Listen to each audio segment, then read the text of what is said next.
Hey everyone, welcome to our video series, Canal Days, and thanks for joining us for today's episode of the Dufresne Lower Reservoir within the Dufresne Park of Granby, Massachusetts. I'm your host, Carrie, here with my co-host, local historian, and founder of Historical Tours of Greater Holyoke, Robert Como. As your personal tour guide, Robert will lead you through some of the most iconic sites and their legends of historic significance throughout New England's preeminent and pivotal state of Massachusetts. With his expert insights, every monument and memorial story comes to life.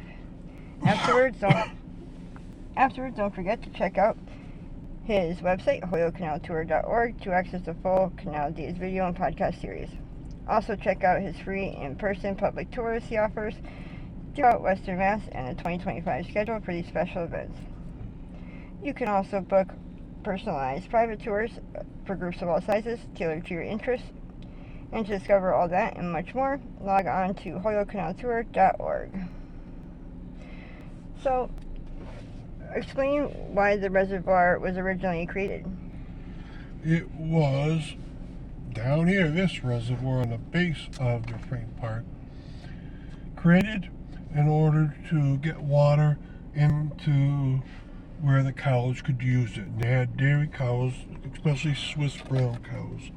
They probably had either a trough nearby, which the buckets would fill up, or they had a small channel or canal going inwards towards where the cows were. And they might even irrigated some crops that way. It's hard to tell, of course, that was 100 years ago. So it was started a little soon after 1920. In 1916, they had lost their father and they started up a business here. And this, making a reservoir, is part of making a dairy business. You need a lot of water for those cows, and either you're going to get it through a well or get it through a reservoir backing up a brook. And that's the solution they did. And so we want to walk a good portion of this. And so let's go. Ingraham Brook, that's the name of it. And this is the reservoir, Ingraham Brook Reservoir, usually called a pond. It's very big.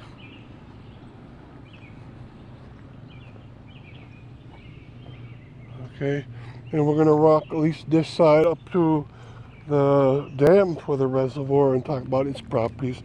Now there's two more reservoirs and they have different reasons to exist, and they're up on the hill.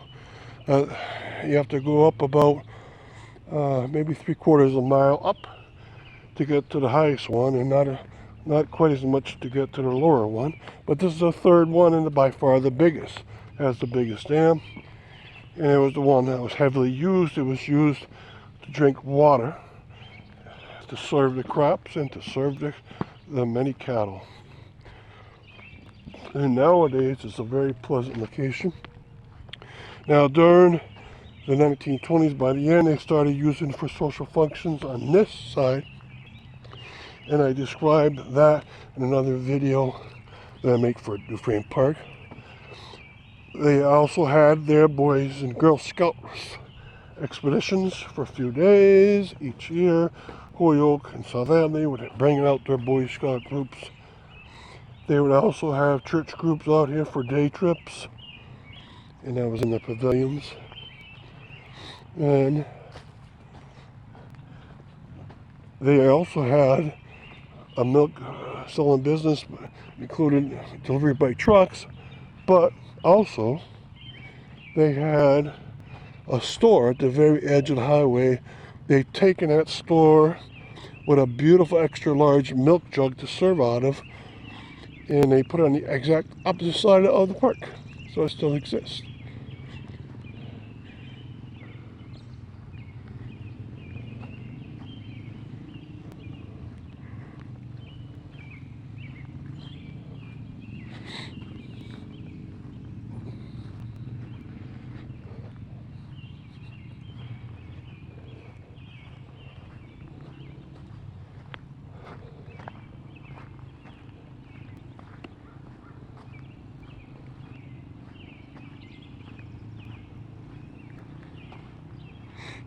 Okay, you can see how extra wide it's getting around here. And that's because the dam is very wide. It's not very tall, but it's definitely a very wide dam.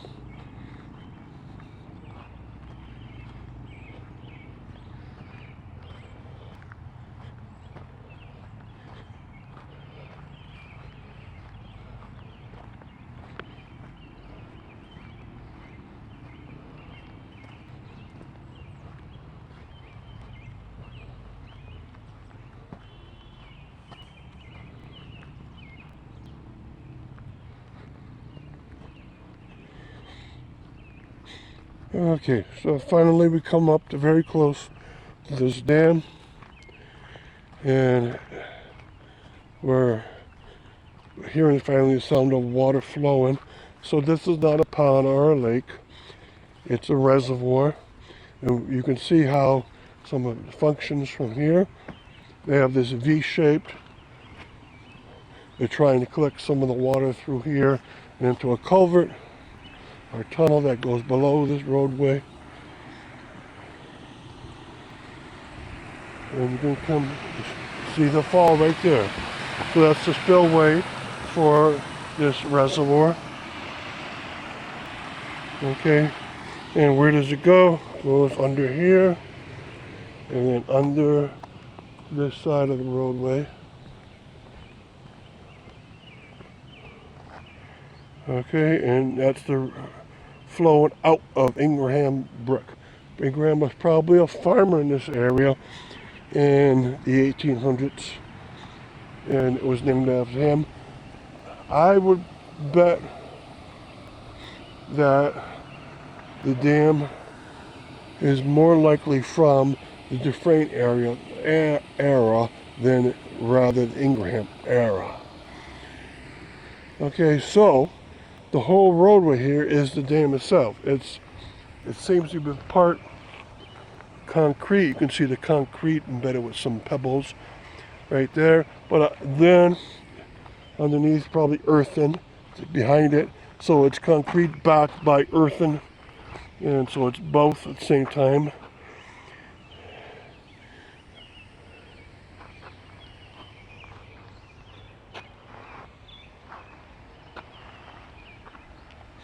And so this is reservoir number 1 in my system. And there's 2 up in the hills, a lot smaller, and they have different functions to them. One would be backing up the water a little bit to make sure there's a constant supply. If this gets low, they'll probably increase the flow down from that when they open the gate that's up there. And the remnants of it still exist.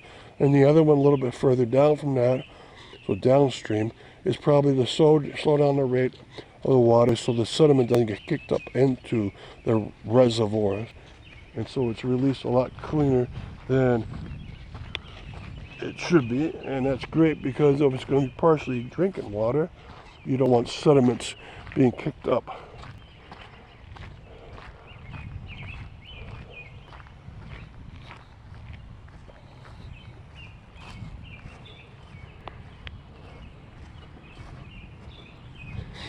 Okay, now we're walking up the other side of the reservoir.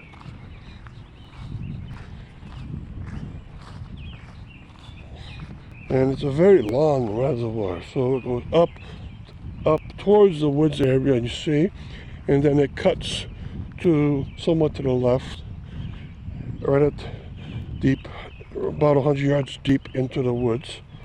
And then that's where you can pick up the trails, one on each side of the Ingraham Brook.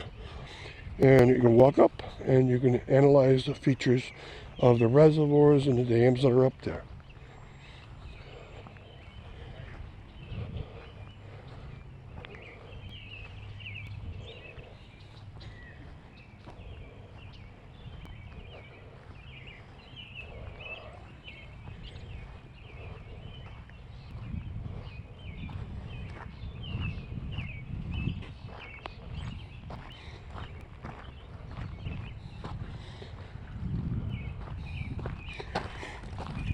Okay, and here, this feature right here, is water has to be used at some point.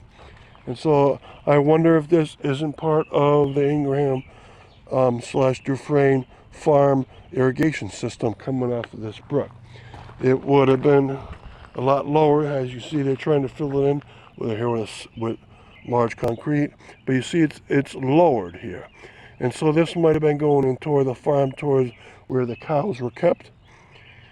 All right, and part of it still exists, and so this was where it's being fed. Very interesting. Okay, so I wonder if it's the original from 100 years ago. The other thing it could be, if it was made this way, it could be diverting water off of the playing fields, so it's more modern. But it looks to me like it's the old one. But if not, it was similar to what they probably had. They had probably irrigation channels going in towards their farm.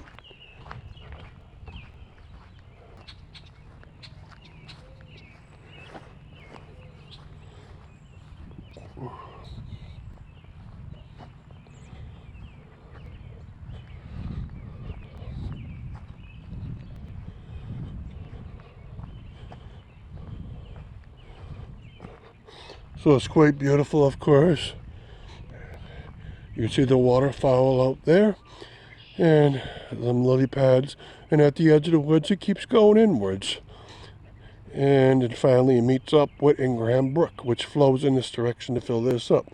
The rest of the flow of Ingraham Brook past that dam goes out to Kendall Street and crosses that, then across Route 202, inwards towards the Bachelor Brook, and very close to Bachelor Street, maybe about a quarter mile from it, it finally meets it around the area of the North Cemetery on Bachelor Street. So that's the flow of it. The total length might be about 2 miles.